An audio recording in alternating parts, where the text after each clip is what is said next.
الرحمن الرحیم۔ سیدنا حضرت آدم علیہ السلام اللہ کے پہلے نبی ہیں اور ساری کائنات کے باپ بھی ہیں۔ جب انہوں نے تھوڑی سی ان سے بھول، مسٹیک اور نسیان کی وجہ سے، یعنی سستی کی وجہ سے، انسانی ناطے ہونے کی وجہ سے جب ہوئی، حالانکہ اللہ نے پہلے ان سے عزم لیا تھا، پختہ وعدہ کہ آپ نے اس درخت کے قریب نہیں جانا، لیکن شیطان نے بڑے اپنے پورے ہتھ کنڈے استعمال کیے اور ان کو ان کے قریب کر دیا۔ جب ان کے جسم سے جنتی لباس اتر گیا تو پھر انہوں نے جنت کے پتے اتار اتار کر اپنے جسم پر، شرمگاہ پر رکھنے شروع کر دیے، اور اللہ تعالیٰ کے نبی یعنی آدم علیہ السلام تھوڑی سی سستی ہوئی۔ ثم اجتباہ ربہ فتاب علیہ وہدی، جب پھر اس کے بعد اللہ کی طرف پلٹے، رجوع اللہ کی طرف کیا کہ اب سمجھ گئے کہ واقعی یہ جو مسٹیک ہوئی ہے، سستی ہوئی، یہ نہیں ہونی چاہیے۔ حضرت آدم علیہ السلام، اللہ تعالیٰ نے پھر ان کو اجتبا، پھر اللہ نے ان کو اپنا چنیدہ، پہلے بھی چنیدے ہی تھے، پہلے بھی برگزیدہ ہی تھے، لیکن جب تھوڑا سا اللہ تعالیٰ سے وہ حکم عدولی ہوئی تو پھر اللہ تعالیٰ نے پھر ان کو اپنے قریب کیا، فتاب علیہ، تو اللہ تعالیٰ نے پھر ان کی توبہ کو قبول کیا، وہدا، اور پھر اللہ نے ان کو رہنمائی دی۔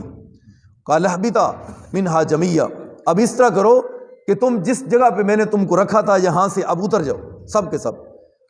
بعضکم لبعض عدو، ایک دوسرے کے تم دشمن ہو۔ فاما یاتینکم منی ھدی، اگر میری طرف سے آپ کو ہدایت پہنچے، فمن اتبع ھدایا، جس نے میری ہدایت کی اتباع کی، پیروی کی، فلا یضل ولا یشقی، نہ تو وہ راہ سے بھٹکے گا اور نہ ہی اس کو کوئی پریشانی اور تکلیف اور مشقت پڑے گی۔ ہاں یہ پتہ چلا کہ جو اللہ تعالیٰ کے احکامات پر عمل کرے گا، اللہ تعالیٰ اس کو کبھی بھی راہ راستے نہیں ہٹاتا، بلکہ اس کو اللہ صراط مستقیم عطا کرتا ہے۔ جو اللہ کی طرف آئے اللہ اس کو اس طرح پروٹوکول دیتا ہے۔ ومن اعرض عن ذکری، اور جو اللہ کے ذکر سے اعراض کرتا ہے، منہ موڑتا ہے، فإن له معیشۃ ضنکا، اللہ اس کی معیشت کو تنگ کر دیتا ہے۔ مفسرین نے لکھا ہے کہ اس معیشت اور اس کی جو تنگی ہے، اس سے مراد کیا ہے؟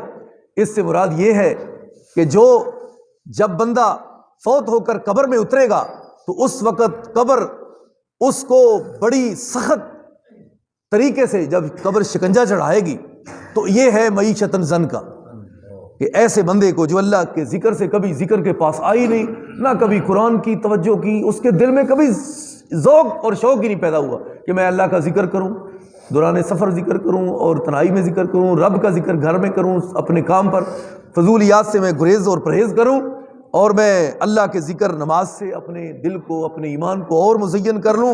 یہ ہے اللہ کے ذکر۔ اللہ کے ذکر سے جس نے اعراض کیا، پنجگانہ نماز سے اعراض کیا، تو کیا ہوگا؟ سب سے پہلے اس کے لیے قبر میں تنگی ہوگی۔ معیشت ضنکا سے مراد قبر میں تنگی ہوگی۔ اور دوسرا یہ بھی ہے، اللہ تعالیٰ اس کا جتنا مرضی مال ہو ہر وقت پریشان رہے گا دنیا میں۔ دوسرا اس کا معنی یہ ہے، مفسرین نے لکھا ہے، جب دنیا میں جتنی مرضی اس کے پاس زمینیں جائیدادیں ہوں، لیکن اس کے باوجود کہتا ہے حضرت مجھے بتاؤ، مجھے سمجھ نہیں آتے میں پریشان کیوں ہوں، مجھے نہیں سمجھ آ رہا کہ ہر چیز موجود ہونے کے باوجود میں پریشان ہوں۔ تو اصل اللہ نے فرمایا ومن اعرض عن ذکری، جو میرے ذکر سے اعراض کرتا ہے، فإن له معیشۃ ضنکا، میں اس کی معیشت کو، گزران کو اسی طرح تنگ کر کے رکھ دیتا ہوں، ہر وقت پریشان، ہر وقت پریشان، ذہنی ٹینشن، تکلیفیں، کبھی کچھ، یہ تو دنیا میں ہے، اور قبر میں بھی اس کی قبر کو تنگ کیا جائے گا اور اس میں اس کو عذاب سے دوچار کیا جائے گا۔ ونحشرہ یوم القیامۃ اعمی، آگے اس کے آگے والا سٹیپ وہ کیا ہے؟ وہ ہے قیامت۔ پہلی منزل قبر، یہاں بھی پریشان، یہاں بھی دکھ، یہاں بھی تکلیف، اور جب قیامت میں اٹھے گا، ونحشرہ یوم القیامۃ اعمی، قیامت میں جب اٹھے گا قبر سے تو اس وقت اس کی بینائی نہیں ہوگی، اندھا ہوگا، نبینا ہوگا۔ دوسرا یہ ہے کہ اس کے پاس کچھ ہوگا نہیں، کہ اللہ کو کیا پیش کر کے رب کے سامنے بطور دلیل کس عمل کو پیش کرے، کہ اس کے پاس عمل تو ہے ہی نہیں، کس عمل کو کہے اللہ یہ ہے میرے اعمال، تو وہ نہیں۔ تو اس لیے اللہ تعالیٰ اس کو اندھے ہونے کا ایک معنی یہ بھی ہے۔ قال رب لما حشرتنی اعمی، اللہ تو نے آج مجھ کو اندھا کیوں اٹھایا؟ وقد کنت بصیرا، حالانکہ میری بصارت بالکل ٹھیک تھی، دنیا میں تو میں بہت دور دور کی باتیں کرتا تھا، کبھی کسی کو میں نے باتوں میں آگے نہیں بڑھنے دی، اتنا بتونی، اتنی باتیں اور اتنے بڑے دعوے۔ اللہ تعالیٰ فرمائے گی قال کذالک اتتک آیاتنا، اب یہ تو مجھے بتا، کیا میری آیات تیرے پاس نہیں آئی تھی؟ فنسیتہا، تو نے اس کو بلایا نہیں تھا؟ کذالک الیوم تنسیٰ، جیسے دنیا میں تو نے مجھ کو اور میری یاد کو بلایا، آج میں رب نے تجھ کو بلا دیا، جا آج مجھ سے کیا لینا ہے؟ وَكَذَلِكَ نَجْزِي مَنْ أَسْرَفَ، اور اسی طرح جو حد سے گزر جاتا ہے ہم اسی کو اسی طرح کا بدلہ دیتے ہیں۔ وَلَمْ يُؤْمِنْ بِآيَاتِ رَبِّي، اور وہ اللہ کی آیات پر ایمان نہیں رکھتا۔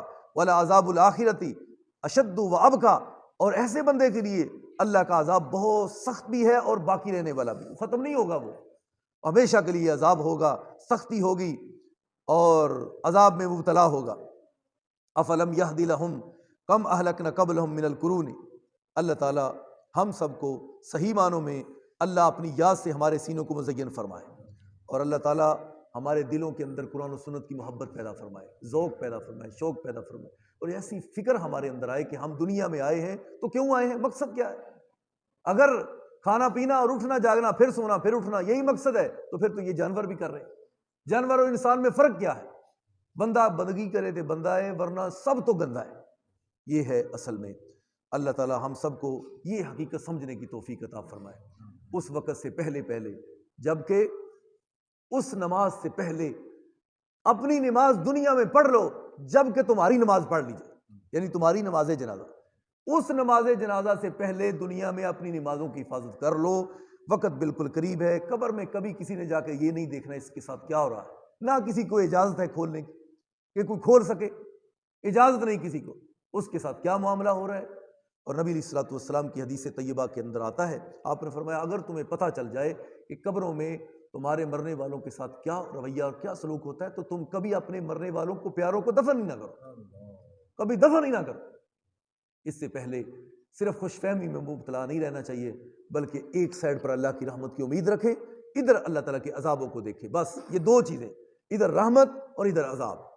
اگر دونوں چیزوں کو آپ ختم کر دیں گے تو پھر آپ کچھ بھی نہیں۔